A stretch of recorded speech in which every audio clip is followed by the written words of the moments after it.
Hello, everyone. Good morning and welcome to the StarCityGames.com Game Center here in Roanoke, Virginia for the Players' Championship. I'm Cedric Phillips. I'm joined by Patrick Sullivan. We've also got Matthias Hunt, Ryan Overturf, Nick Miller along with us here for what is almost certainly our most fun event of the year. Absolutely. We've been building up for the entire year to get to this point. 16 players, 2 intense days of Magic across 3 constructed formats. These players know each other intimately well after competing against each other for the better part of a year. A lot of money at the end of the road here. This is a great event. This is my 3rd time covering it. I'm really excited. It's a tournament unlike any other, honestly, with 3 formats, Legacy, Modern, and Standard, 2 days of competition, a whole lot of rounds, a whole lot at stake, 16 competitors, $50,000. For me, we cover a lot of tournaments, obviously, you and I have, over the past 3 or 4 years. It's hard to actually keep track of it all at this point. Had a great invitational in Atlanta just a couple weeks ago with Jacob Ball winning that tournament to punch his ticket to come here. But there's nothing like the Players' Championship, and we are very excited to bring it to you here early this morning from Roanoke, Virginia. But first things first, we got to talk about the 16 people who are qualified for this thing. It's been a lot of work for a lot of people to get here. We have a couple players who were invited to this thing largely because they spiked an invitational. But for the majority of the field, this represents a year's worth of work, playing in the Opens, the Invitationals, the Classics to get to this point. Defending champion Jim Davis, obviously a face you're familiar with, Max McVitie, Liam Lonergan, Jacob Ball. Those are your invitational champions. And you see Jeff Hoagland, Jerry Thompson, Andrew Tenjum, Tom Ross, your SCG Tour Player of the Year, Andrew Jessup, and the man they call Daddy, Kevin Jones. Bradley Carpenter, Todd Anderson, Brad Nelson, our first Players Champion a couple years ago, and then Todd Stevens, Joe Lissette, and Caleb Shearer. That rounds out the field of 16. They're playing for $50,000 here this weekend. And again, 3 formats where we're going to be starting with Legacy. Which for some people, like Joe Lissette and Caleb Shearer, they're thrilled about that. For others, not so much. But if they're able to make it through that part of things, they'll move on to Modern, and with any luck, they'll also be moving on to Standard Day 2 of competition. Now, it is time to actually figure out where these players are going to be, given the structure of our tournament. Now, we're going to start with the defending champion of this tournament. That is Jim Davis. Now, you and I covered this tournament last year, and what it was for Jim, it was obviously much better than the first year, which was not hard for him to prove upon, but picture-perfect metagaming. Absolutely, and some really gutsy calls in the tournament, too. And I think that's something that you're going to see. We have access to the deck list. We're not revealing them, but some players are trying to basically angle shoot the metagame here. And when you're in a tournament with only 15 other players, you've played against these players for the better part of the year, or in some cases several years, you have some idea where their biases might land them, what kind of decks they gravitate towards, and that can be a ripe field for taking some risky metagame calls. He nailed it last year. If you remember it, he played Ramp in Standard, which was a deck that, truth be told, not great across the metagame, but good in very particular matchups. He had a great read on the metagame of what he felt that players like Brad Nelson and Todd Anderson were going to do, and he actually beat it. He beat both of those players in the quarterfinals and the finals of the tournament. So for Jim, 32 years old from Long Island, New York, and you see how he qualified. He's your defending champion. His record over 2016 at 228, 122, and 4 draws. I know he's accused of being a slow player, but only 4 draws. That might be more than me lifetime. I mean, that's still quite a few draws by my standards. And I think it's correct to make calls like the one that Jim made last year. It's a top-heavy payout, and the field is very, very good. You have to take some risks if you want to get to one of the top finishes. It's still difficult to make that call, and especially Jim, the previous year not having the performance in the Players' Championship they wanted. It's very easy to get this mindset of gravitating towards conservative, safe, familiar choices.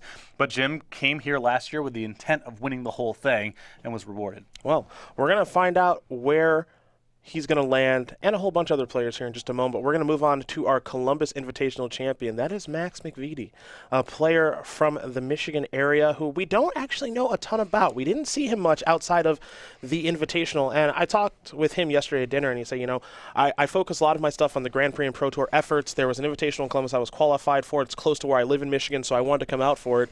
And unfortunately for our coverage partner, Craig Krempels, Max beat him in the finals, and that's why he's here. Yeah, he is one of 2 players, we'll get to the other one in a moment, who basically has no resume on the SCG Tour this year beyond their invitational win. A lot of these players qualified via points. You can look at a lot of invitational top 8s, a lot of open top 8s, a lot of classic top 8s. But Max, a relatively unknown in this field, as you mentioned, has had a good year on the Grand Prix and Pro Tour circuit, so not a anonymous name by any stretch.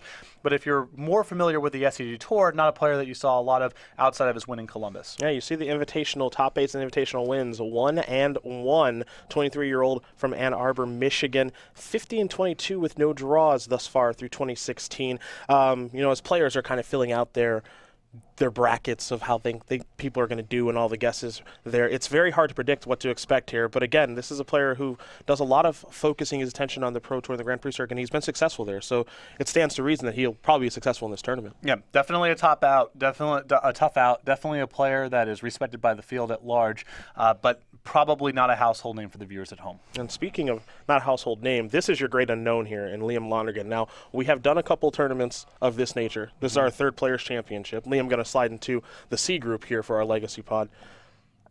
He played in more or less one tournament in the New Jersey Invitational, and he spiked the thing. Yep. And he's here. He's not the largest personality, not a boisterous guy.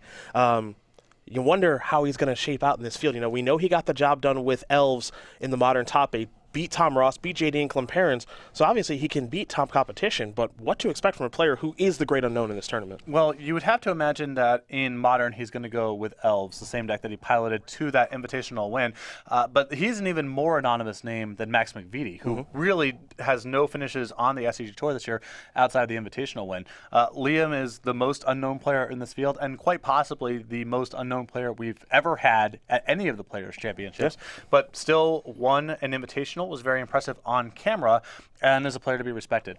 Yeah, that's the thing. There's no real way for anyone to predict him. Imagine getting ready for this tournament and you say, okay, I can go through results of, opens and classics and invitations and say, okay, this is what this player does. I can kind of gravitate my decks towards trying to beat this particular person. We know one deck for him, and maybe his standard deck from the invitational, but standard has obviously changed, but we know one deck, which is Modern Elves, and if he's going to do that again, or does he have a wider range than that? We don't know, and the players out there don't know. Well, I'll tell you right now, no one is topping whatever that is, 88, 89% win rate at the SCG Tour this year. Yep. Liam only showed up to one event, but he made it count. Yeah, he and won now it. He's here. Yeah, so we're going to see the great unknown with that. Now, a player that we do know quite a bit about, especially given his win 2 weeks ago in Atlanta, that's Jacob Ball. Now, obviously, we have a lot of players here who have done a year's worth of work. But for Jacob, he has put in a year's worth of work. Now, he's got a handful of open top 8s. He's got a win with 4-color rally much earlier this year. But he needed to have a great invitational to qualify for this tournament, and he did just that. Yep, he didn't need to win the whole thing to get there. By the time the top 8 was locked in for the invitational, he was already qualified. But nice cherry on top for the year to win the invitational altogether, now playing here in Roanoke. There are worse spots to be in than winning the invitational. Punch your ticket here. We have seen it happen time and time again at the last invitational, last chance to qualify. Someone finds a way. This year it was Jacob, the 27-year-old from Waterloo, Illinois, member of Team Card Hoarder. A couple of them in attendance here this week. I know it was their goal at the beginning of the year to qualify as many people as possible, and Jacob is one of them. Healthy record during 2016, Atlanta Invitational winner, 11 open top 8s with 2 wins. And, Jacob is, for my money, just kind of a best deck guy. He likes to play decks that are perceived to be the best decks, but he also doesn't really gravitate away from them, but he plays them well. He played Dredge in Modern a lot. I'm curious to see what the Legacy selection will be, and then we know how he did with Nia Aetherworks 2 weekends ago in Atlanta. You have to imagine he's probably going to want to do that again. Yeah, plus playing red-white vehicles week 1 of the new standard format, which was kind of the default, obvious best deck at that point in time. Jacob is a player that you can predict to make just solid, reasonable metagame calls. Probably not going to do anything too gutsy. I don't know if that's necessarily the best strategy for a field like this. As I mentioned before, Jim showed that trying to roll some dice, trying to get lucky, is a good way to strike that top-of-the-line payout.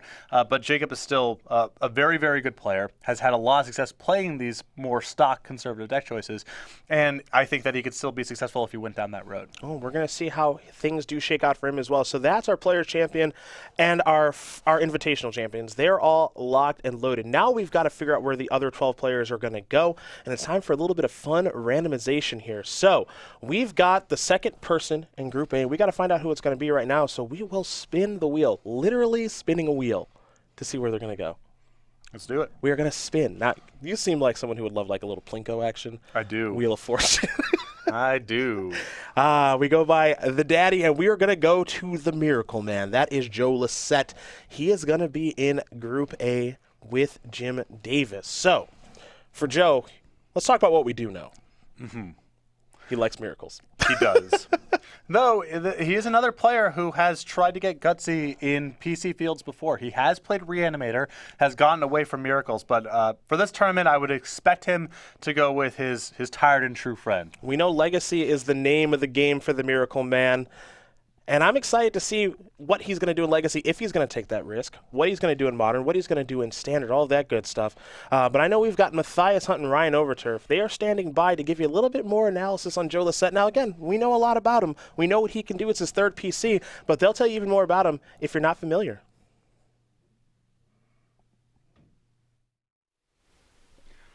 All right, so Joe Lissette is the first player drawn into Group A here. The player from California makes his third straight Players' Championship here, each time making it into the elimination rounds. And this year he's once again been dominant in Legacy. 4 Classic top 8s, 2 Classic wins with the deck. Of the 2016 point leaders, he's got to be one of the strongest ones in the draw. Yeah, certainly when it comes to the Legacy format, this is where Joe wants to be. Ton of experience with miracles. We have seen him previously surprise the field by piloting Reanimator, so we'll see if he's up to his old tricks or something sneaky this weekend. But either way, he has a ton of experience in the format. Yeah, so he'll be drawn into the pod with Jim Davis. So we now have 2 players in that pod so far. We're going to go ahead and draw the next points champion from this year.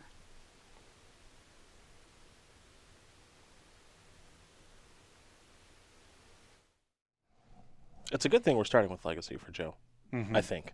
Yes, but Joe is a great indicator of kind of what the information is worth in a tournament like this. Yep. He is a warping presence in this field. Yes. You are much more likely to either play a deck, if you're on the fence, that's good against miracles rather than the alternative, Yep. or dedicate 1 or 2 more sideboard slots than you typically would.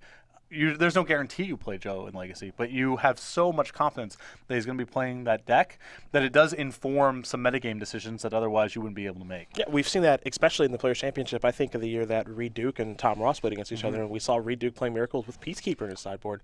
He knew that he might run at Tom. Was not afraid to get dirty. Yeah, that's true. It got pretty grimy out there. The Peacekeeper showed up, and it was good. Yes. It was a game winner. So we might see some players have some hate here for Lissette and Miracles, assuming, of course, that that's what he's playing. It is time to draw another person for now, Group B. So prepare to spin our wheel that way, as now Joe Lissette knows that he's going to be with Jim Davis. So let's see who's going to join Max McVitie in Group B. Away we go. Where the wheel stops, nobody knows. And we are going to go to Jeff Hoagland. So, for Jeff, this has been a very, very good year. Yep. Now, I know his goal was to win Player of the Year. Tom Ross ended up taking that away from him at the very end of the year after a very, very good year for Tom. But this was still a successful year for Jeff. Let's not kid ourselves. Absolutely. Great finishes.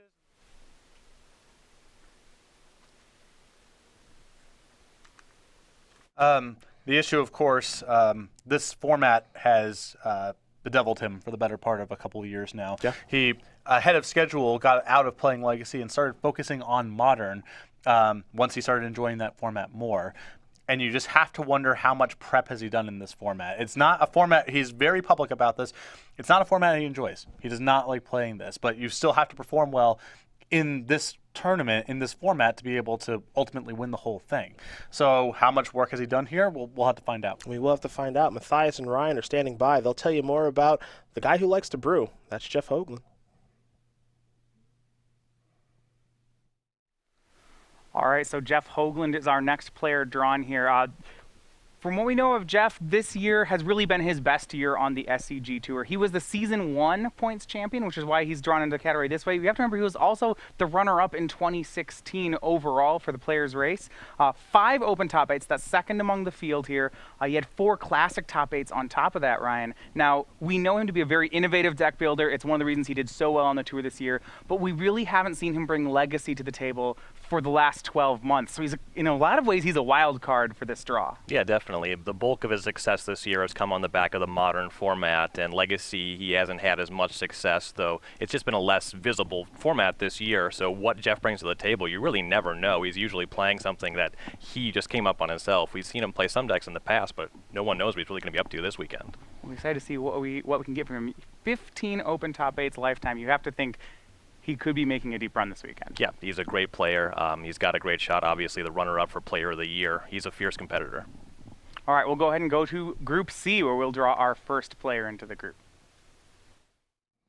more than anything about Jeff, who again I felt has had a very, very good year. I'm excited to see what he brings to the table here this weekend. It's pretty unpredictable. We know kind of his tendencies in Modern with Court of Calling decks. And Standard, he likes different strategies depending on what he thinks people are going to do. But for Legacy, I don't know.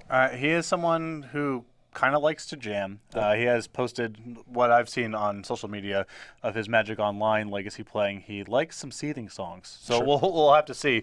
But I would expect him to be on some sort of unorthodox strategy. All right, we're going to fill in C2. Who's going to be joining Liam Lonergan? We find out right now. We spin the wheel. I love graphics. Yep. I love spinning the wheel here. Okay, Bradley Carpenter is who it's landed on. A team member of Next Ridge Nexus. He's had a great year. He really, really has. He kind of came in as an unknown player, but this is kind of proof to me that, I think of Logan Wise when I think of Bradley a lot, the Florida group. And though we're not going to see Logan here this year, we saw him in the first 2 Players' Championships. For Bradley, he worked his butt off to get here. He finally kind of got some of those classic wins and some wins underneath his belt that he was looking for. And now he's here. He's one of the more unknown players to me, not because we haven't seen him a bunch, but how does he stack up against some of the bigger names is the question. And this format in particular is a question mark for me because we've watched him play a lot of Standard over the course of the year. We've watched him play a lot of Modern and acquit himself very well in those formats. We just haven't seen him play a lot of Legacy. Okay, well, it's an interesting question, and we prepare to send it over to Matthias and Ryan to let them break it down and talk about Bradley Carpenter, a player who's had a pretty good year here on the SCG Tour.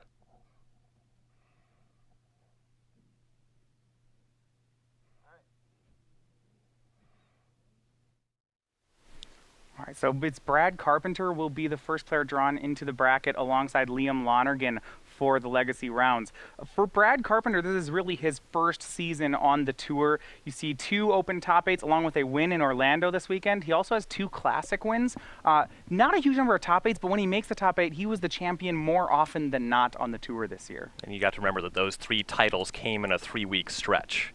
He's been a very impressive performer in both the Standard and Modern formats. He hasn't quite found his footing in Legacy, so it'll be curious to see how he navigates this first leg of the tournament, but he has a great shot this weekend. Yeah, especially placed in a bracket with Liam Lonergan. This is going to be an interesting bracket in that we don't know what to expect out of it. Right, in Legacy, anything can happen.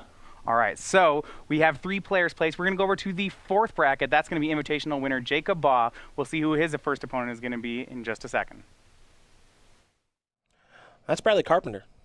And again, Legacy is kind of the question. Again, we've seen a lot of Modern. We've seen a lot of Standard. We've seen a pretty healthy record. Consistency has been key for him this year. The question is, how is he going to stand up to this field? And it's going to be interesting to watch. And for me, it's also a question mark with some of the relatively younger players of the field, too. Just how much repetition can you get in Legacy at that sort of age? Yeah. Magic is still Magic. And if you get the reps in, you can kind of learn any format.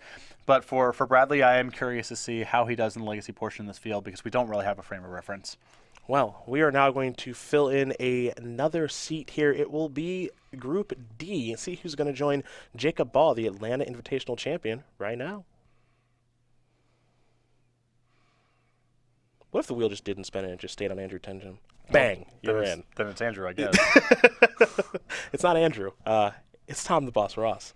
It's the 2016 SCG Tour Player of the Year, and things just got a little bit more difficult for Jacob Baugh. I don't know if there's necessarily players that you are rooting for to be in your pod and field like this. Everyone's won events or done consistently well over the course of the year. But there are definitely some players that you're rooting to not be in your pod. Yeah. This is one of them, one of the most dangerous players on the SCG Tour, the reigning player of the year, and just a top-notch Magic player. No two ways about it. 3 open wins this year. We know about the fact that he has done back-to-back open wins, back-to-back invitational wins, 2 invitational tokens. The whole shebang for Tom Ross. Might be the best SCG Tour player of all time. And Matthias and Ryan are going to tell you more about him if somehow you don't know enough.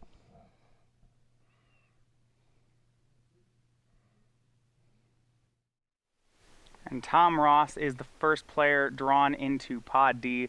For the 2016 Players Champion, this has just really been his year. He has 8 open top 8s this year. That's 3 more than anyone else in the field. He has 2 more open wins than anyone else in the field. An Invi top 8 on top of that. You have to think this is going to be one of the scariest competitors in the event this weekend.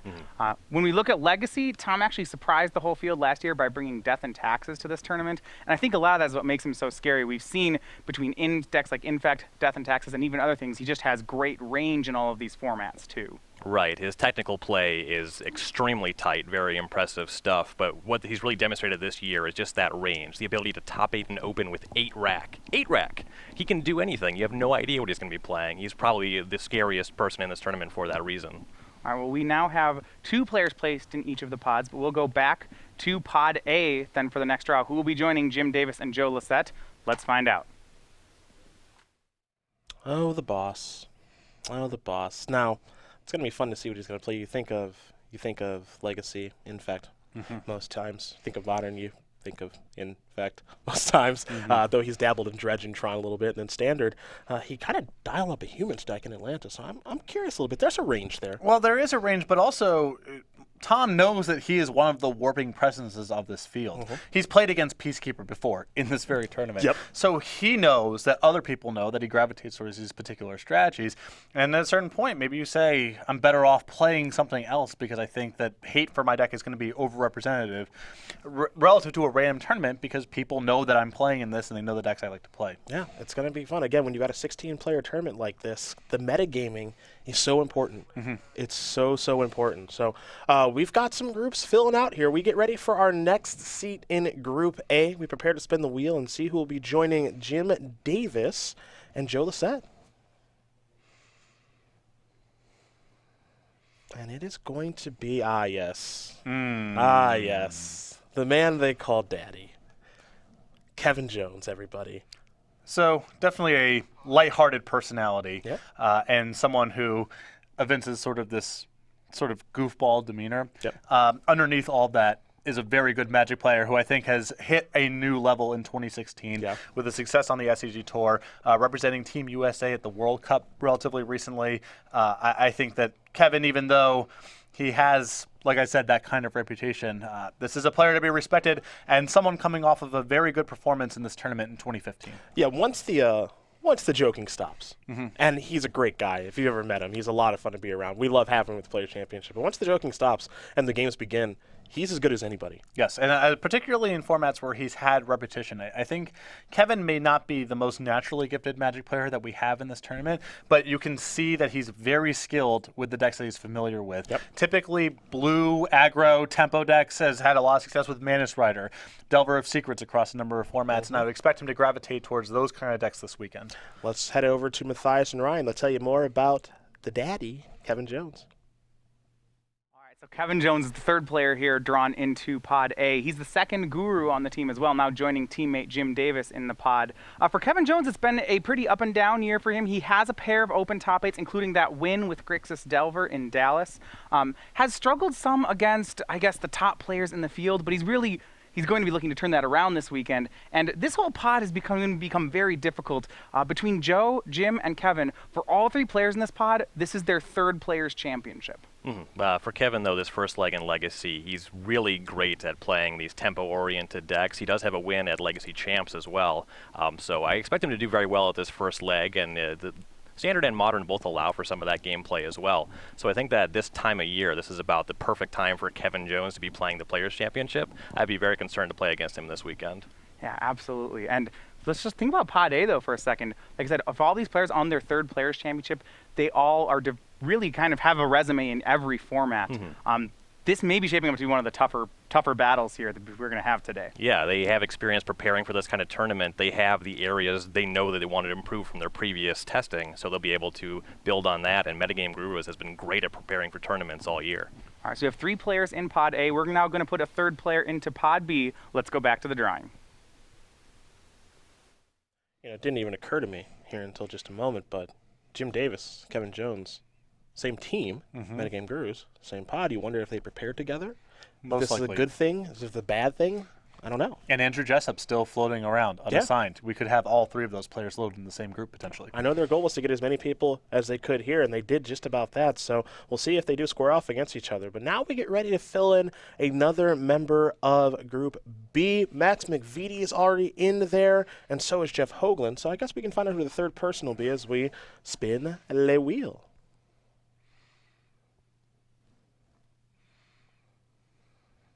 And it's going to be Caleb Shearer. Okay. So, for Caleb, second Players Championship, made day 2 last year. Got in off the back and winning the Las Vegas Invitational at the perfect time last year. But this year has been kind of a down year for him. He's been consistent, but no open wins, no Invitational one outside of the Las Vegas one, which counted towards this year. Don't really know what to expect. A lot of solid performances throughout the Opens, but no top 8s this year. A lot of work done in the Classics with 5 top 8s and a win. Steady performances throughout the tour over the course of the year, and that Invitational at the end of 2015 in Las Vegas, a huge part of the reason that he's here. It's proof that consistency will get you where you're trying to go. That's how he qualified. Our last at-large bid on our Player of the Year leaderboard got him here to the Star City Game Center again. Now, he came in with a lot of momentum last year off that Invitational win in Las Vegas. This year, he kind of clawed his way in, with a top 64 on tiebreakers at the Atlanta Invitational to secure his spot. So I'm curious to see if he can kind of come in with a little bit more momentum now, because he's not coming in with it as much as he did last year. Matthias and Ryan, I know they're standing by. They'll break down the guy who I know loves peanuts and loves Storm and Legacy. That's Caleb Shearer. All right, so for the Missouri-based Magic player, this is his second Players Championship. Caleb Shearer is the storm counter here on the SCG Tour, and he really stormed his way into the Players Championship. 5 Classic top 8s, all of them in Legacy, including a win. That is how he got his points to get here. You have to think he is certainly one of the more scary draws in Legacy this weekend. And you see in Pod B, Caleb against players like Jeff Hoagland and Max McVitie, he's playing against players who Legacy would not be their preferred format. You have to think this is a great group placement for Caleb Shearer. If I had to pick one player in this event to 3-0 the Legacy portion, it would be Caleb Shearer. He's very versed in the history of the format. He knows the play patterns of his deck very well. Storm is a deck that's difficult to navigate with and against. So if he's playing that deck this weekend, I expect him to have an edge over most of the competitors in the field. All right, so we'll see if he can do one better from his results last year. Caleb is the third player in Pod B. We're going to move over to Pod C now as we draw our third player for the Legacy portion. Will it be Storm and Legacy again? I got to say probably. That would be my guess. Will it be Storm and Modern? I don't think so, because I just don't think the deck is good enough there. I think Caleb realizes that. And we know he's tried Storm and Standard. He's not going to do that again. But I'm curious to see what the other decks are going to be, because I think coming into this tournament, if you're a player getting ready for this tournament, you take just a look at what Caleb has done in the Legacy Classics and Opens and all that stuff. It's been consistent with Storm. Yes, and I think of all the players when I think about their Legacy decks, I would imagine he's the least likely to deviate of anyone, and that includes Tom Ross. In fact, that includes Joe Lissette with Miracles. Yep. I've never seen him play a deck other than Storm. He obviously feels comfortable playing that kind of spell-based combo deck, and familiarity is worth a lot in a tournament like this. Well, we prepare to fill out our next spot in Group C. We know Liam Lonergan and Bradley Carpenter are there, so we'll figure out who's going to be joining them right now.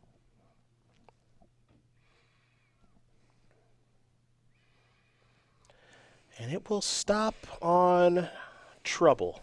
The first Players Champion has now arrived, and that's Brad Nelson. Now, this is his third one of these. He won the first one. He made the top 4 of the second one. And coming into this, and I have seen a lot of the players kind of on Facebook and social media, Twitter, all that stuff, saying, do you want to do a PC draft? He's typically first off the board. I would imagine that were you inclined to gamble and wanted to make a fantasy pool, Which we don't. But if we did, Brad would be the most expensive buy. He'd be the first player off the board. Yep.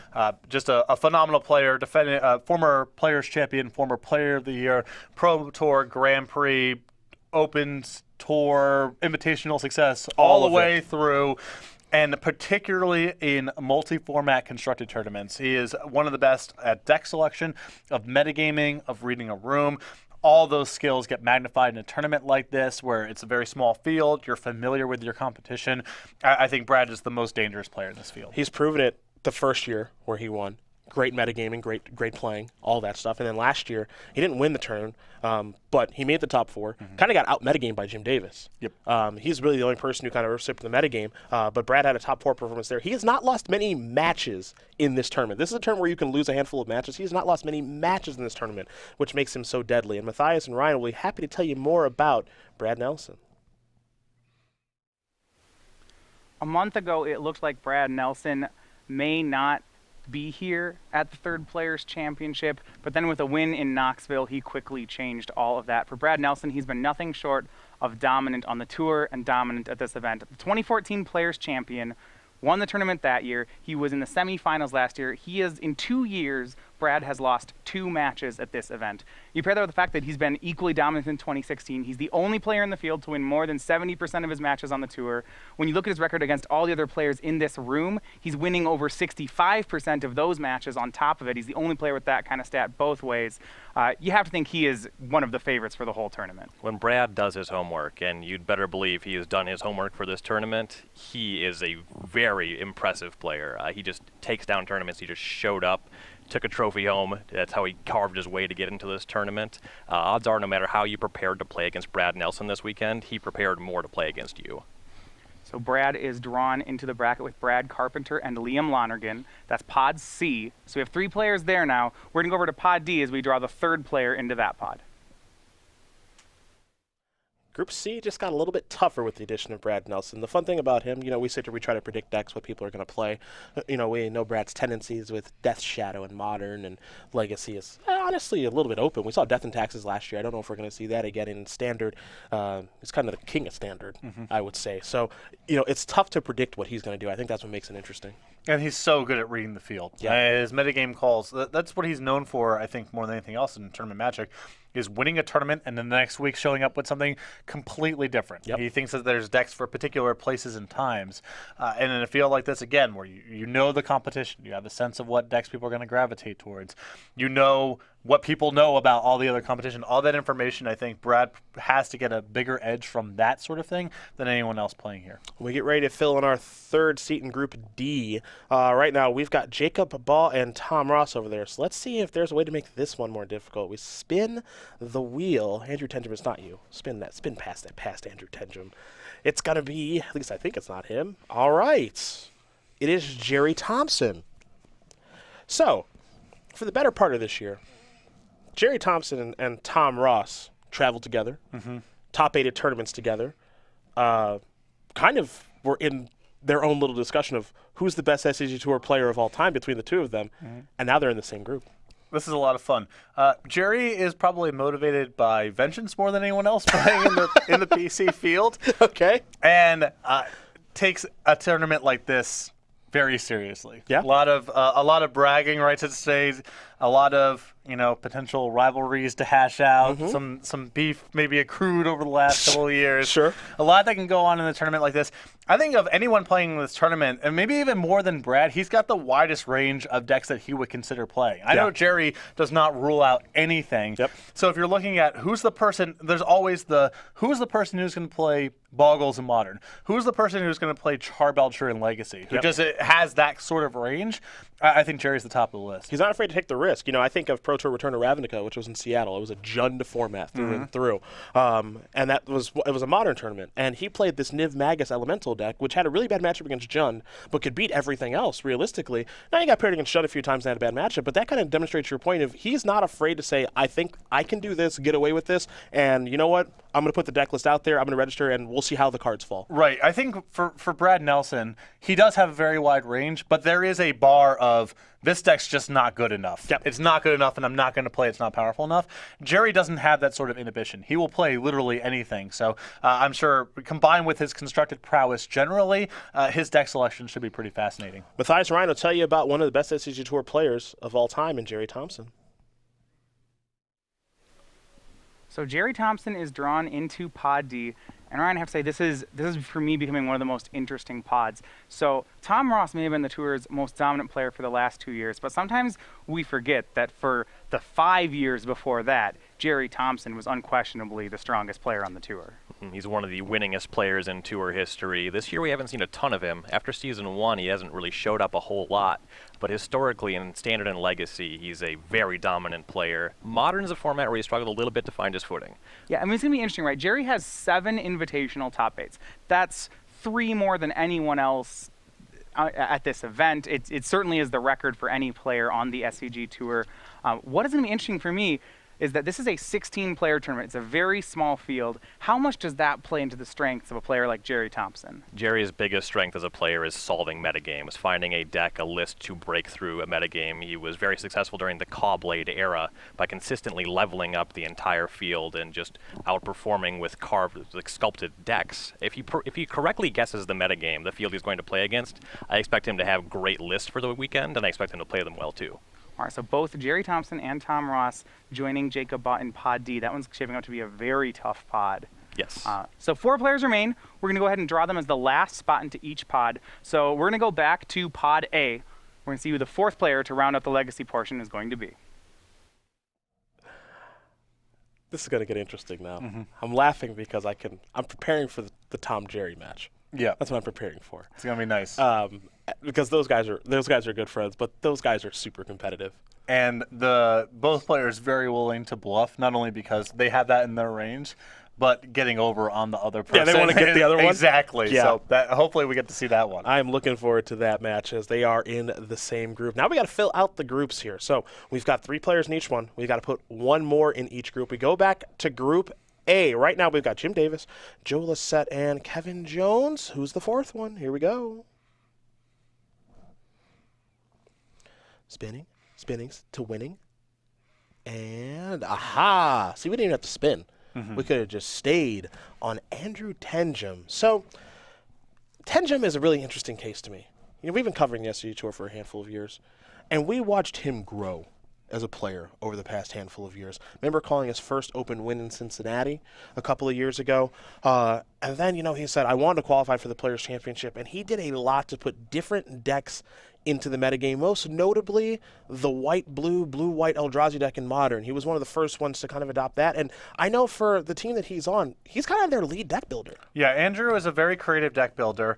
He's a player who, it's not a question of does he do well in the tournaments, it's just the attendance is a little sporadic. He goes through these fits and spurts of playing a lot, then not really showing up, then playing a lot. But on a condensed timeline, him being really committed for that season, no surprise that he got to the Players' Championship. Well, I'm going to be curious to see what he brings to the table as well, because we talk about the range. He's a creative deck builder, so the range is also wide here. And I don't know if he goes to your Char Belcher, your Burn type of stuff, but we have seen some really innovative and borderline genius deck building from him in the past. Yes. We really, really have. So Matthias and Ryan are out there. They'll tell you a little bit more about Andrew Tenjum. All right, so the 24-year-old from Madison, Wisconsin, Andrew Tenjum, is going to round out Pod A as the 4th player, qualifying in Season 1 with a points bid. One of us are more veteran players here as well, and I just want to look at this, how this bracket is as a whole. We have Andrew Tenjum's joining Kevin Jones, Jim Davis, and Joe Lissette. All 4 of these players, Ryan, are players with a reasonable to strong legacy background. Yes. Among them, though, Tenjum is the player I think it would be hardest to pick a deck for this weekend. He just has kind of a reputation for playing good decks well, not particularly being married to a particular strategy or championing any. So he's kind of a wild card in that respect this weekend. So I'm excited to see what he comes up with. All right, so with Andrew Tenjum, that finishes out Pod A. We're going to go over and get the last player now into Pod B. That's Andrew Tenjum. I'm curious to see what he's going to bring to the table here. I feel like I say that a lot here this weekend, but what makes this tournament kind of interesting is we've got some players who are kind of known for doing certain things, but we've got some players who are not afraid to bring interesting weapons to the table. Yes, although a lot of Andrew's deck building seems more motivated by I've discovered this powerful synergy that other people aren't really exploiting, and not so much, oh, there's this wrinkle in the metagame. There's a way for me to attack this. So if he's bringing something new to the table, I expect it to be just raw power, raw synergy, not so much a metagame deck. But we'll see. It also wouldn't surprise me if he went with some pretty conventional choices. We go to Group B. Let's fill it out. Let's spin the wheel. See who the last person will be in there. Going to be joining Max McVitie, Jeff Hoagland, and Caleb Shear. And that person is going to be the last one into the tournament in Todd Anderson. Jacob Ball had to win that tournament in Atlanta 2 weeks ago to qualify Todd Anderson for this tournament, and he did. And now Todd is in. Now remember, Todd second place last year, lost to Jim Davis in the finals. He's obviously a very real threat here. Yes, and much like Brad Nelson, a good friend of his, a multi-format constructed powerhouse. I mean, it has shown proficiency in Legacy, Modern, and Standard over the course of several years, and also is just a very tough out in a tournament like this. The range isn't as wide for Todd, at least in my opinion. Some might disagree, but the range isn't as wide for Todd. But what he's going to play really, really well. We saw that last year where he played some decks, I think, a little bit out of his comfort zone, like Death and Taxes, but was not an issue at all. No, I think Todd seems very familiar, very comfortable playing proactive spell-based decks. Okay. We see a lot of blue-red, fidgety nonsense in Standard. We've seen all manner of Teamer box decks and him be able to proficiently navigate these counterspell wars. He likes Sneak and Show in Legacy. I expect him to gravitate towards those sort of decks. But again, in a field like this, so Todd's shown a range. He's shown a capacity to play different decks or decks that are outside of his comfort zone. So I think he's likely to play whatever he thinks is the best. But he has shown some tendencies towards aggressive spell-based decks. He top eights a lot of tournaments, too. I think it's 31 open top eights. I don't even know what the number is now. Matthias and Ryan do, and they'll tell you more about Todd Anderson, all those wins right now. For Todd Anderson, the last player to make it into the Players' Championship, he may be one of the most dangerous players this weekend. Todd having career-wise a full 30 top eights here on the SCG Tour. Making the Players' Championship, he was the runner-up last year to Jim Davis. He's played both Players' Championships, had a deep run in both, or rather, last year he had a deep run to the finals. He's dangerous in this group, especially when you look at some of the competition he's up against. Yes, most open top eights in SCG Tour history. Success in all three formats, Standard, Modern, and Legacy. Definitely hungry coming off a loss in the finals last year. He wants the trophy this weekend. You better believe that he's coming for it. Yeah, just finding out they had the invitation really on the back of the Jacob Baugh win 2 weeks ago. Yeah, fortuitous for him, though he put up a great year anyway. He put himself in that range and then it was in somebody else's hands, but he got what he needed. He's here this weekend. We'll see what he can do. Yeah, 4 open top eights, 3 classic top eights, and 2 classic wins for Todd Anderson here in 2016. So that brings us to 2 players now remaining and 2 slots remaining. We're going to go ahead and do our last draw. That's for the 4th spot in Pod C. That's Todd Anderson. No, well, if you watch the SCG Tour even a little bit, you know what he's capable of, what he can do. I think 17th place on tiebreakers at the Atlanta Invitational. He wanted to get back here really bad. He really did not want to be on the outside looking in. He got in barely, but I feel like he's a player who's going to make the most of it. And, coming off a performance last year with Brad Nelson in the top 4 and Todd in the finals, you could see Todd, after he lost, being very disappointed and also being disappointed for his friend Brad. I'm sure it was a high priority for them to come back here and try to win this thing. I expect Todd to be one of the best prepared players in the field and also be one of the toughest players. Well, 2 people left to go. We're going to spin the wheel here. Fill out Group C, which has been filled by Liam Lonergan, Bradley Carpenter, and Brad Nelson. The last person in is the incredibly well-dressed Todd Stevens. Now, that also means that we know where the last person is going to go. That's going to be Andrew Jessup to Group D, so we'll be able to fill in these things pretty quickly here. But let's talk about Todd Stevens. I remember last year, we're doing an open in Dallas, and Todd is from the Texas area. We're doing an open in Dallas. Jerry Thompson comes up to us and he says, just played against some guy named Todd Stevens. Don't know him. He's really good. I remember that vividly, him coming up and he said, you should put him on the players to watch leaderboard. And Jerry's a pretty smart guy. We take and that's a recommendation out of the blue. So we take that recommendation. Stevens ends up going, I think, X3 in that tournament. Doesn't top 8, loses playing for top 8 potentially, something like that. Then Todd Stevens, over the course of that day, he came over to us and he said, my name's Todd Stevens. I'm looking to qualify for the Players' Championship. And last year it wasn't realistic. Got started too late. But I know that was a goal of his this year, and now here he is. Exactly. 4 open top 8s to his name in 2016. Steady performances throughout the course of the year. A high goal for him to get to the Players' Championship. Like you mentioned, he spoke to us towards the end of 2015 about getting here in 2016 being a high priority for him. Has shown some chops as an innovative deck builder as well. Not just someone who's playing stock deck lists well, but also someone who's shown propensity to brew. Had Ban Eldrazi, one of the initial alpha builds very early on, a player who's shown capacity as a very proficient player and deck builder. Now, I don't want to sell the other person short as well, because we're going to go over them both at the same time here in Andrew Jessup. Danny Jessup, his brother, did not qualify this year, unfortunately for him, but Andrew did. And I know that Andrew's wanted to be here the past couple of years. We're going to have a Jessup here regardless. But for Andrew, he is very, very best deck. Yes. And play it well. I know that for you, for example, in Modern, you think Infect is the best deck by a lot. Yes. Andrew agrees, and we don't see him play anything else. And the nice thing there is he plays it really darn well. And for Andrew, so he's not the most extroverted personality, certainly compared to teammate Kevin Jones, who is. Sure. And Jim Davis, who's sort of the leader of Metagame Gurus. Andrew, not so much a loud personality.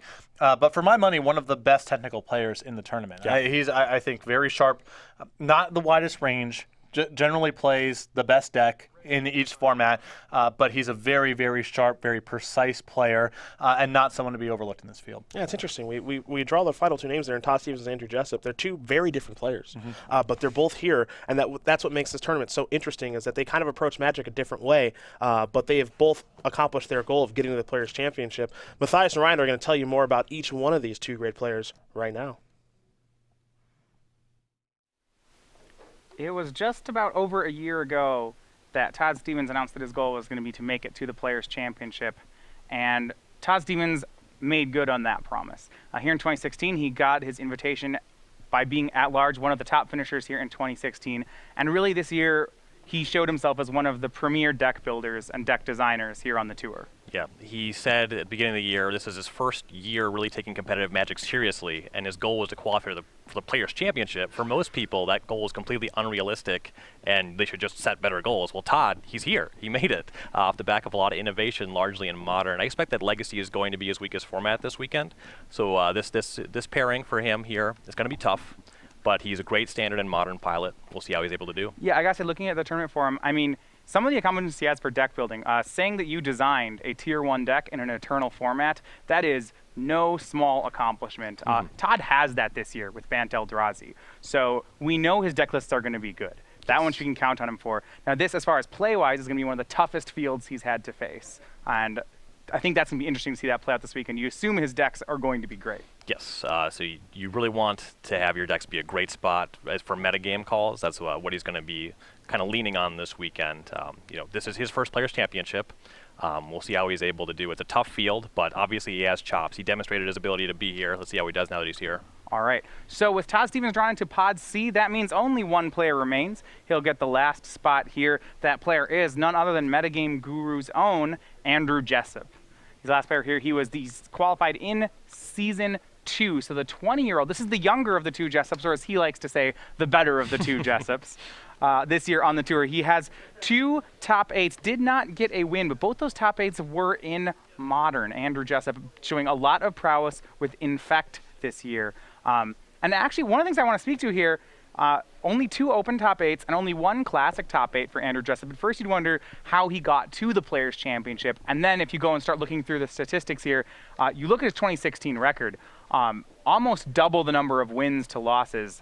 That really tells the story of Andrew's journey here to the Players' Championship. Yeah, very consistent player. He's been piloting Infect very well for a long time. I found out that I guess before this year, Andrew just wasn't doing a lot of play testing, but he was just very talented prior to taking the process very seriously. And this year he was preparing with the champ, working with Jim Davis. So you bet he had a good process. He's going to be really scary this weekend. All right, so with that placement, that's going to put Andrew Jessup as the last player into Pod D. So that means he's going to be joining Jacob Baugh, Tom Ross, and Jerry Thompson. Thoughts on that pod? That's really up and down, maybe the most stacked group we have. I wouldn't want to play in that pod.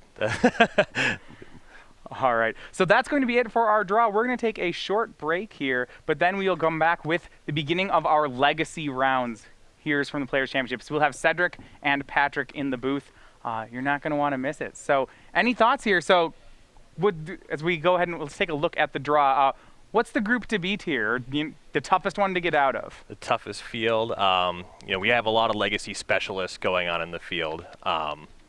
They're all tough. None of these sound easy to me.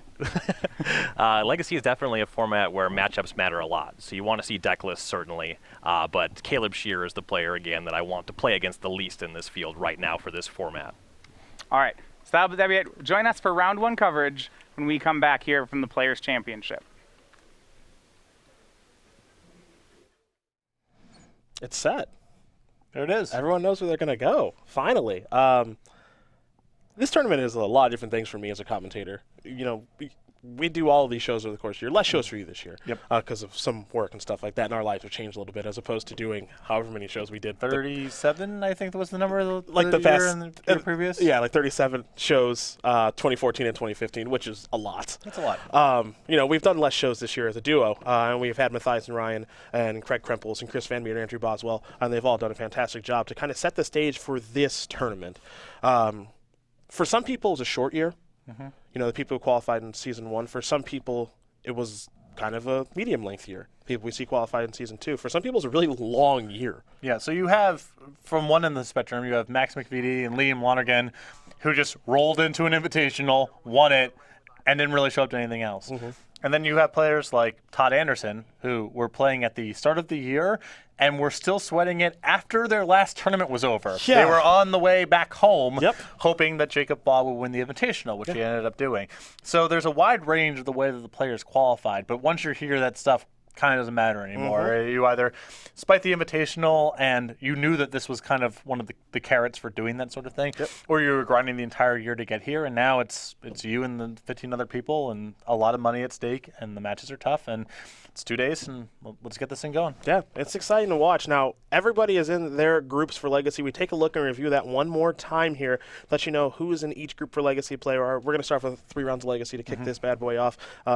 When Joe Lissette was on his way here this morning, he said, I better win my Legacy group. He's in Group A with Jim Davis, your defending champion, Kevin Jones, Andrew Tenjum. How's that group stack up to you? I think this is a very tough group. Certainly a group with a lot of Legacy-specific chops with Joe Lissette and Andrew Tenjum.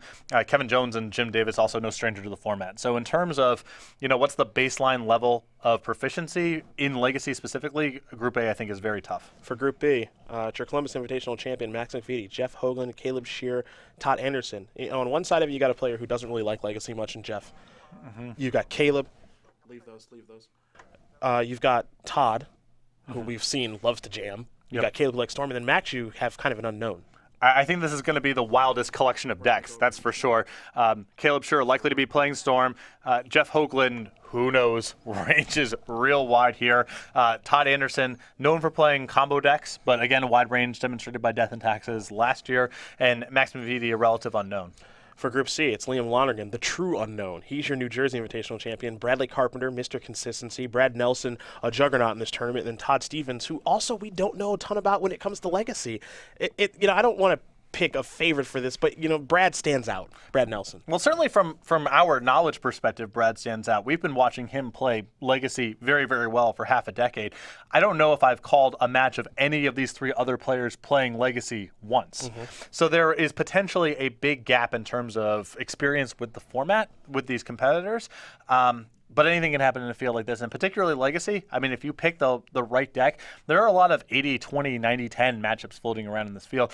Unlikely that Brad is playing a deck that's exposing himself to the 20 and 10% range, but potentially you could just angle shoot with the deck selection here. And then we go to Group D. It's Jacob Baugh, your Atlanta Invitational champion, Tom the Boss Ross, Jerry Thompson, Andrew Jessup. This might be the toughest. This would be my vote for toughest group in terms of play. You have 2 players in the running for best tour player of all time in Tom Ross and Jerry Thompson. You have Andrew Jessup, who's gets my vote for one of the top technical players in this entire field. And you have Jacob Baugh, a recent Invitational champion who would have been qualified for this thing even if he didn't win the Invitational. So in terms of just raw playability, top to bottom, I think Group D is the strongest. Well, that gives you an idea of what the groups are. And now we're going to close this thing out with our pick'ems. So before we did all of this in the drawing of the players, we decided, much like we do during our Invitational pregame shows, to guess who we think is going to win the tournament.